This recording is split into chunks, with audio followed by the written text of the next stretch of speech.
تمام، ونقارنها بعد كده بالاحتفالية اللي معانا أو بالفريم اللي معانا مع اللاعب بتاعنا، ونشوف هو عمل كده ليه. في الأول هنشوف احتفالية ميسي إنه قلع التيشيرت وليه. طبعًا كل عشاق برشلونة وريال مدريد عارفين الماتش ده، وأكيد في ناس كتير اتفرجت عليه، وعارفين السبب الأساسي اللي خلى ميسي يرفع التيشيرت في اللحظة دي، لأن هو فعلًا قتل أملهم في عقر دارهم، قضى عليهم. طبيعي احتفالية قلع التيشيرت هنا في اللحظة دي كانت مهمة، وإنه يرفع التيشيرت ويوجهه للجمهور بالطريقة دي بتاعت ميسي.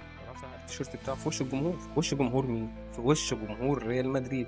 فين؟ في ملعب ريال مدريد. يعني الراجل ده كده قلبه قاعد بيحط عليهم في بلدهم، فمن حقه. ده ميسي. تعالى بقى معايا كده نشوف الفريم اللي بعده مع كريستيانو رونالدو ورد فعله على ميسي بعد كده. هنا بقى يا باشا الدون كان فتح السبرنت وجري واستلم وكسر وعلق وجاب جون. مش قادر اقول لك كمية الشتيمة اللي خدها في اللحظة دي لما جاب الجون. ليه؟ لانه برضه على ارضهم في ملعب